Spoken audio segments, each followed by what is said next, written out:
The once serene moonlit forest trembled. A creeping dread seeped through the ancient trees, replacing the whisper of leaves with terrified silence. The air, usually sweet with the scent of night-blooming flora, now carried the metallic tang of blood and the acrid bite of fear. The silver light of the moon, once a beacon of peace, now cast long, distorted shadows that writhed like phantoms. The very heart of the forest, once a sanctuary, was on the verge of succumbing to an unholy darkness. The forest floor, usually teeming with nocturnal life, lay eerily still. Small creatures huddled in their burrows, their instincts screaming at them to hide from the approaching horror. A lone wolf howled, a mournful sound that echoed through the stillness, a chilling testament to the unfolding tragedy. The forest held its breath, bracing itself for the inevitable onslaught, the echoes of an ancient prophecy ringing in its heartwood.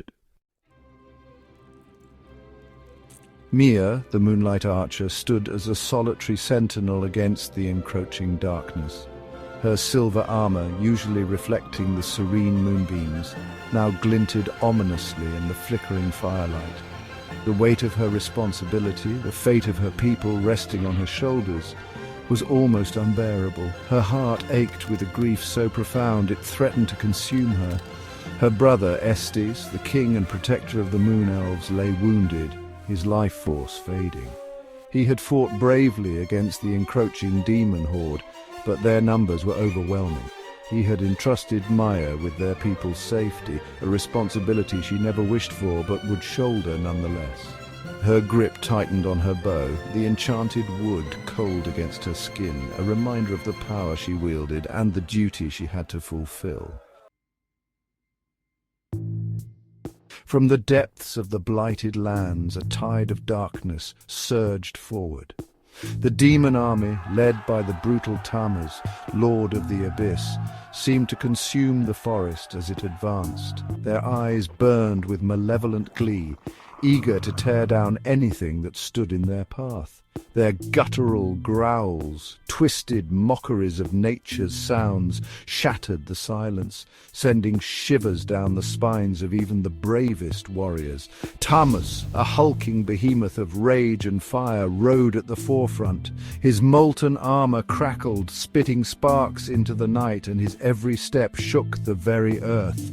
He raised his fiery axe, its blade dripping with molten slag, and roared a challenge that echoed through the terrified forest. His army, a sea of claws and teeth, surged forward, hungry for destruction, eager to taste the fear of their prey. Arrows flew from Miya's bow, each one guided by the moon's ethereal glow, each one finding its mark with deadly accuracy. She was a whirlwind of motion, her movements fluid and precise, her aim deadly. But for every demon she felled, two more seemed to take its place. Despair gnawed at her, whispering that her efforts were futile, that the darkness was too vast, too powerful to overcome. Yet Miya fought on, fueled by a desperate hope and the love for her fallen comrades. Each arrow released was a prayer to the moon, a plea for strength in the face of overwhelming odds. Her body screamed in protest, her muscles aching, her breath ragged, but still she refused to yield. She was the last line of defense, the protector of her people, and she would stand her ground until her very last breath. Section 5. The Howl in the Dark. Just as despair threatened to engulf Miya, a new sound cut through the chaos. A deep, feral growl, full of primal rage and unwavering defiance, echoed from the heart of the approaching darkness. It was a sound that spoke of battles fought and won, a sound that promised pain to those who dared threaten what it held dear.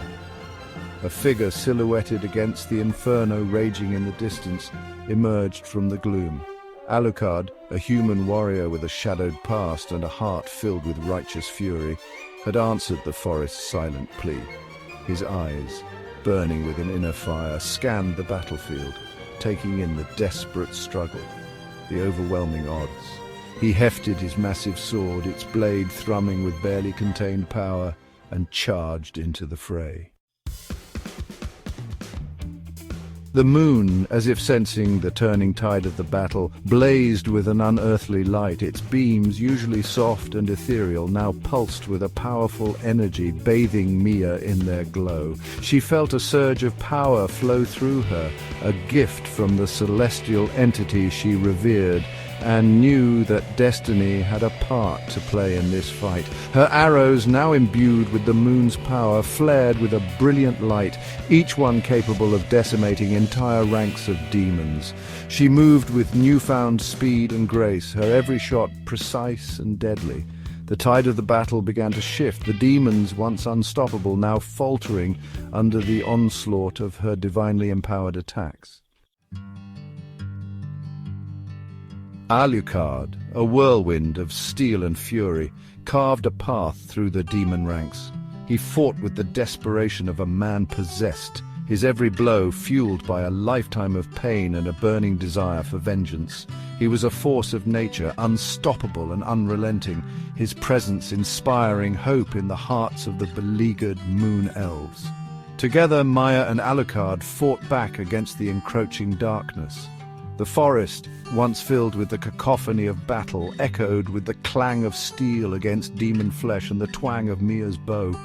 Their combined strength, fueled by their unwavering determination and the moon's divine power, turned the tide of the battle.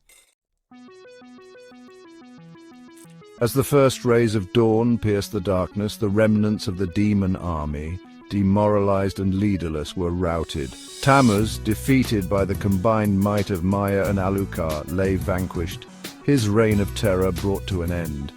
The forest, wounded but not broken, slowly began to breathe again.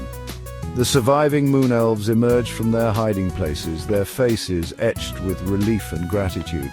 They had witnessed a miracle, a testament to the courage of a few against insurmountable odds. The air, no longer thick with the stench of death, carried the sweet scent of renewal, the promise of a new beginning. The battle for the Moonlit Forest would be forever etched in the annals of history, a tale whispered by the wind through the leaves.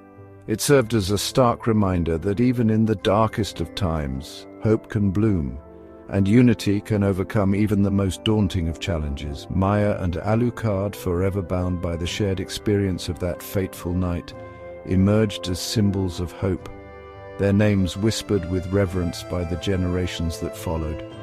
They had faced the abyss and emerged victorious, their spirits forged in the crucible of battle, their hearts forever bound to the land they had fought so hard to protect. Their victory served as a beacon of hope, a testament to the enduring power of courage, unity, and the unwavering belief in a brighter tomorrow.